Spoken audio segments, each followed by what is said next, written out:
Stefan Evrard.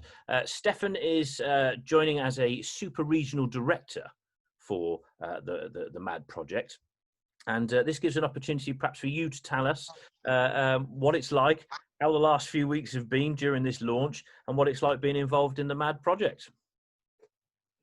Hi, yes, well, it's been very busy the last couple of weeks. There's been a lot of buzz about it. Steve's got things off to a great start, having a good profile anyway with the whole JDC thing and his passion for the game. Developing a brand that quickly and getting out there, and the way it's moved along so quickly in the last month or so, it started to generate a real buzz in the country. And in just my area alone, people are on me they want to sign up. You know, they've read all the posts, they know all the information, they know the system almost as good as we do now in some cases, and they just want to get going. I'm trying to get all my regional directors on board at the moment. I've got 9 already announced to the 16, and I've got targets in most areas. A couple of areas I'm yet to hear from, or yet to target, but I'm confident in the next couple of weeks or so we'll have the 16 in place. We can get the rest of the admin done, and it's just a case of waiting for the big bang. Yeah. So how did you get involved? Well, I was put forward by a friend of mine, Lawrence Dowding. He's a friend of Steve's as well. He comes along to an event I run on Thursday, the Southampton Dart Series. Been a regular patron for about 5 years now. And I run a load of other events as well in Southampton, Portsmouth, Gosport, in the whole of South Hampshire. And I've got quite a decent following there. And yeah, Lawrence recommended me to Steve in the first instance. And over the course of the summer series, Steve said he had a couple of others approach him, Keegan Brown, Rich North, to suggest that you got in touch with me, and after some series was over, he did, and here we go. The rest is history from there. So for those that watching this, about the super regional director role, and you mentioned about 16 regions, and so just give us a bit of background about how you put together your region, and what does it mean for those that are perhaps playing in the local pub and their league joins. So what's it going to mean for them? Well, first of all, and I diced the area up into 16. It's actually harder task than I thought it was, and we've got 8 counties and so many different hotbeds throughout the area. Just in Hampshire alone, I had to narrow that down to just 3, and yeah, I could have easily had about 8 or 9. So I took what I knew already from the area. There were some areas I was unfamiliar with, but I knew people in those areas anyway, so I could seek advice from them.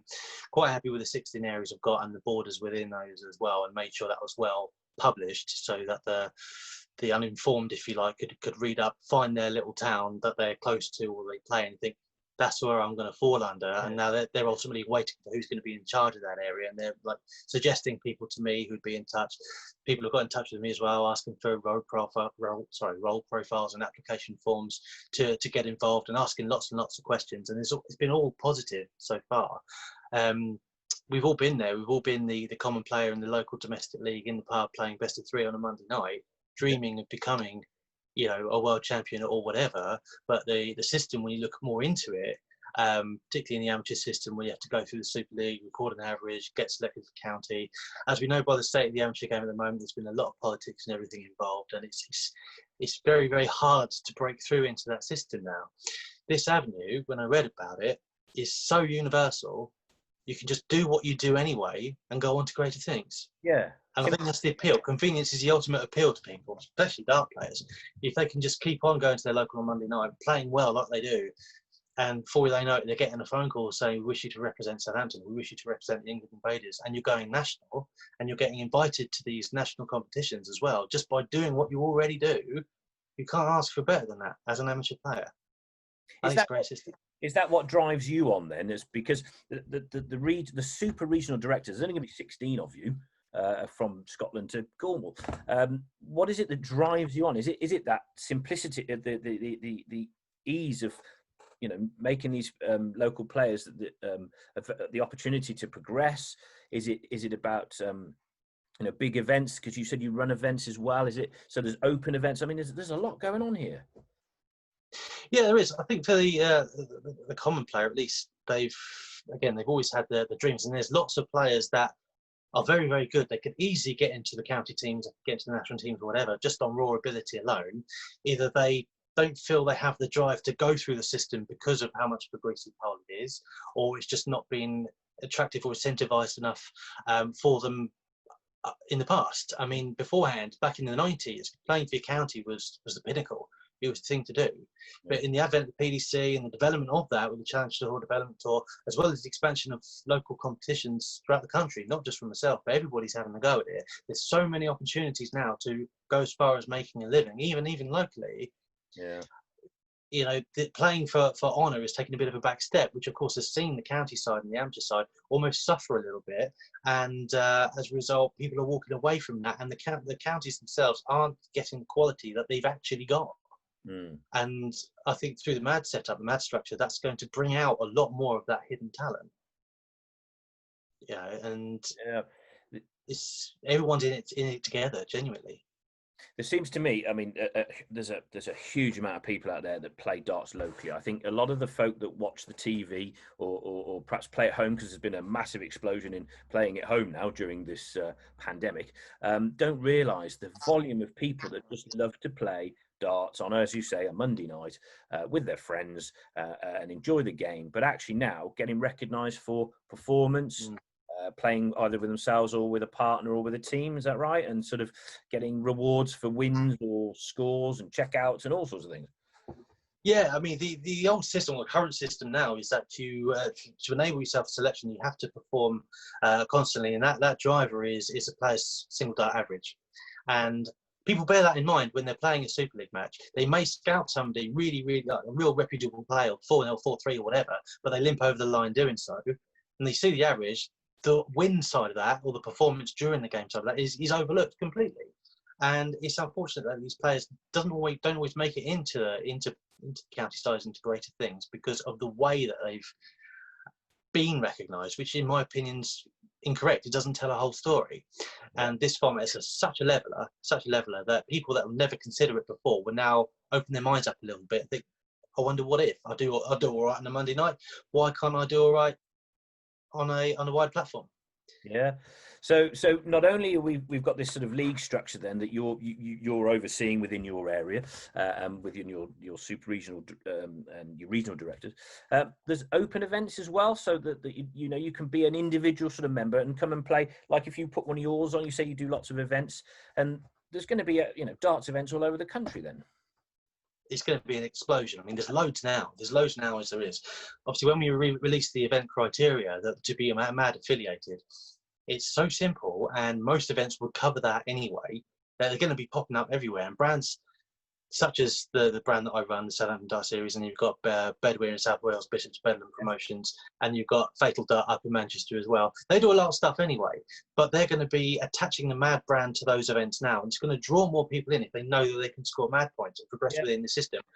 They may have gone anyway, but this is just an added bonus, and it's going to be more of a draw now for those from maybe outside the region who aren't have much luck in their current region. They're going to come across the border and try their luck in this one. It just seems like a huge amount of opportunity and a bit of sort of breath of fresh air in the amateur game at the moment.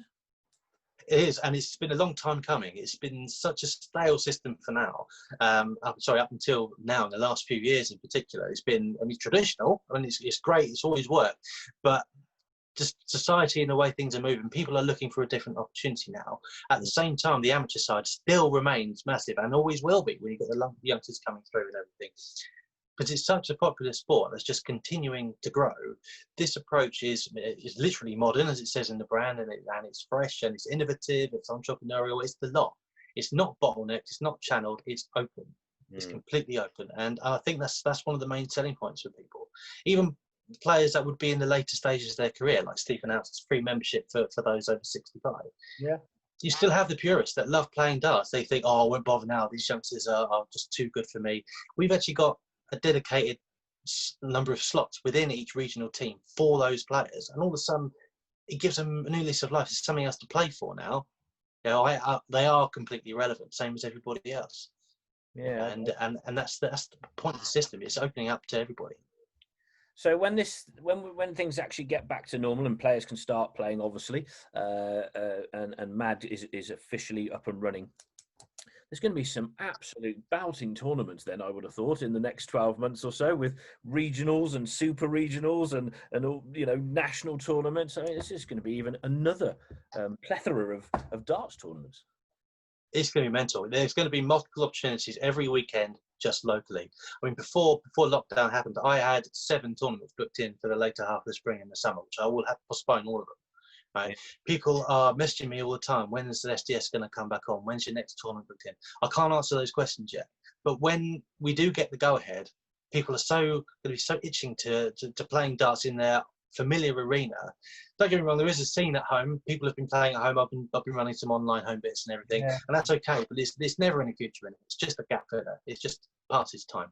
People want to get back out playing, and I think certainly for the first 6 months to even a year, all the tournaments that are out there, MAD affiliated, or even if they're not, they're going to be rocking, absolutely rocking, and it's going to be great for the game. It's almost like starting again, blank canvas, all that.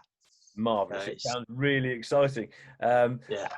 And just to sort of wrap this up, there's a clear message, I guess, from MAD that this isn't just another organisational change. Because I know there's been lots of different names and letters bandied about for taking on the amateur game. This is nothing like that. It's not another organisation trying to pinch a bit of the amateur game, is it? No, that's been diluted enough as it is, to be honest. A lot of players, particularly those I've approached to be regional directors, they'll say, well, will this affect us in the UKDA? Will it affect us in BDO Tri-Nations? Anything like that? I was like, no, not at all. This is about you and your local teams, fresh organisation, completely separate. There's no elitist system. There's no selection sort of criteria, if you like. Just do what you already do. Difference now, it means something.